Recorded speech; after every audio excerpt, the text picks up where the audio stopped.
Okay, it's all about Sicilian Caponata today, and I want to show you all the beautiful produce I have here that I'll be using in this dish. I've got some oregano, some calabrese oregano here, which if you can find will add a lot to this dish. I have some San Marzano tomatoes from my garden, so you certainly want to try and get local tomatoes for this. If you can't get San Marzanos, at least Romas. Okay, I've got some beautiful garlic from my garden, as well as some beautiful eggplant, just a little over a pound here from my garden as well. I've got some Ontario shepherd peppers that if you did the pepper roasting project last week, you may still have some of those kicking around. So those are wonderful in this recipe. If you can get different colors of peppers, sweet peppers for this recipe, great. If not, just use whatever you can find. So you can see I've got all red here. The yellow or green will add some colors. I'm not crazy about green peppers. If I'd found some local yellows, I might have used them, but this is what I have today. I've got some calabrese olives here, which will do in a pinch, salt, pepper, capers, and then here we have some Ontario onions and our olive oil. Now, due to COVID, I wasn't able to find some anchovies, but if you want to add anchovies, they go in at the end, and they are just basically there to add a little saltiness and a little umami flavoring. If you have them, please add them. If you're not into anchovies or fish, I promise you won't taste them. Okay, they'll just add to the whole beautiful flavor. Okay, let's get these chopped up and we'll show you how it's done. Okay, we've got everything ready for the recipe now. So let me go over just exactly what we have here. We have our 6 tablespoons of olive oil, all measured out and ready to go. I have 1.5 small onions here. Okay, so maybe about 1 medium-sized onion. And you'll notice how I have it diced in a small dice. Okay, that's what I like to do along with the other vegetables as well, and that's just simply because I like this to be served on a crostini or a cracker. Typically it is like a vegetable stew so that you could serve as a side dish. So if you want to serve it as a side dish, you could in fact chop everything bigger, but I'm going to do it all about little dice, we'll say the size of a dice, just to fit nicely on a cracker or crostini, like I said. So here we have our sweet peppers. I've got 3 shepherds here rather than 4 sweet peppers as the recipe calls, just because I find these shepherds were quite big and long. I think the equivalent of 3 shepherds would be the same as 4 bell peppers. Okay, then I've got a pound of eggplant. These were 2 fairly medium to large size, I would say, from my garden. You saw in the previous shot. And again, just diced into a nice size dice. We've got salt and pepper to taste. We'll measure out 2 tablespoons of Italian oregano. We've got our 2 tablespoons of capers. We've got our olives here. And just a little tip, what I did is I used my meat mallet. I just gave them a little tap on the wooden board here with the meat mallet, removed the pit, and then just gave them a rough chop. And then we have also our garlic here. So this is 1 large garlic clove minced. Now, if I had anchovies here, which I'm going to still try and find by the time I complete this dish, I would mince them up. They're just 3 anchovies, and I would mince them up really finely so they basically dissolve. No one's going to find them in there. And they'll just add a beautiful umami kind of saltiness to the entire dish, okay? And last but not least here, we have our tomatoes. So these are the San Marzano tomatoes from my garden. You can choose to leave the skin on or off. I blanch these really quickly in the sink with some boiling water, just like we did for our whole plum tomatoes. I gave them a squeeze to remove some of the seeds, and then I chopped them up again into a small dice. So here we are, we're ready to make our Sicilian Caponata. Okay, we're ready to go. I've got a large, heavy bottomed pot on high heat that I'm heating up.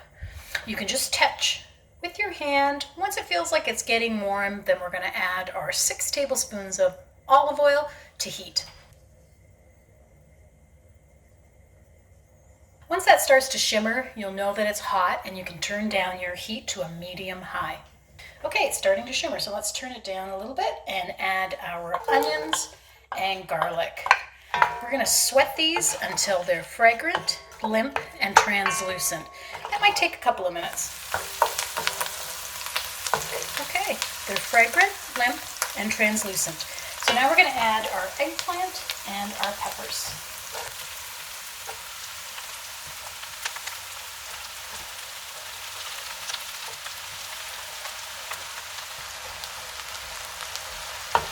Stir them to coat them in olive oil.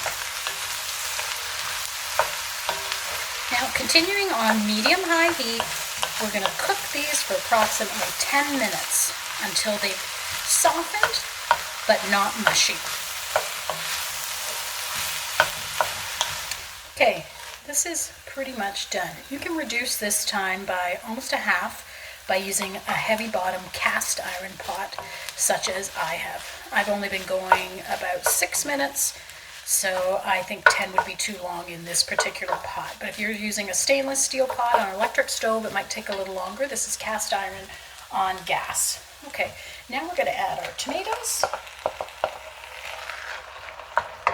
And we're going to generously season with salt and pepper. We got a lot of vegetables in there, so I'm going to do 3 generous pinches of salt. Actually, I'm going to do 4. And then we're going to add a couple of generous pinches of black pepper.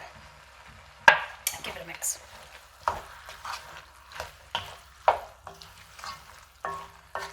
Okay, we're going to blend all the flavors, let the tomatoes cook down. This won't take long because the vegetables are almost fully cooked. We want to break down the tomatoes a little bit and then finish it with our beautiful flavorings at the end. So let's just let this go and let those tomatoes break down. That salt will draw out some of the water out of those tomatoes. You can see it's already starting to make a little sauce at the bottom, which is exactly what we want. Adjust the heat as necessary if you need to turn it up a little bit just to get it going. Doesn't it look beautiful with all the colors?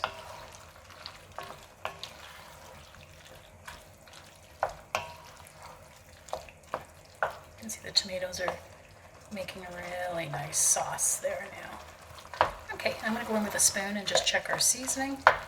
Keeping in mind that the anchovies, the capers, and the olives will add some seasoning. So I won't adjust the seasoning, I just want to see where we're at.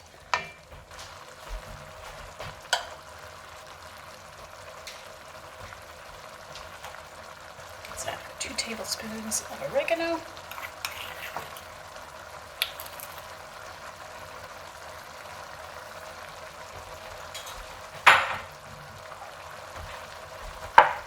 Our olives.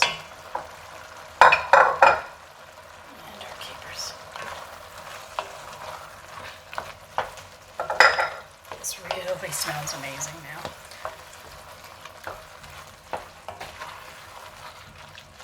So if I was adding anchovies, they'd go in now as well. So I do encourage you to try it with the anchovies if you have some. Don't be afraid of anchovies. Whenever I've taught this recipe in class, there's always somebody that shies away from the anchovies.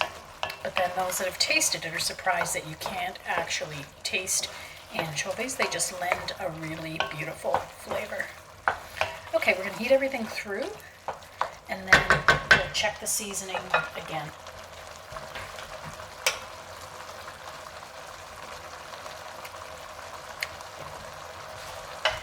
Okay, we need a little bit more salt. All these vegetables should shine. The salt will make all the vegetables shine, especially the tomatoes. If you're under seasoning, you're not going to get the full flavor. If you like hot sauce, you could add a little bit of hot sauce. If you like a little bit of chilies.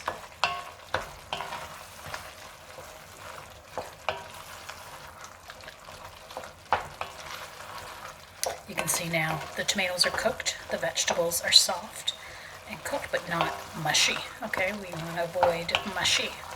Okay, let's go in, do our final taste. I'm going to turn that off.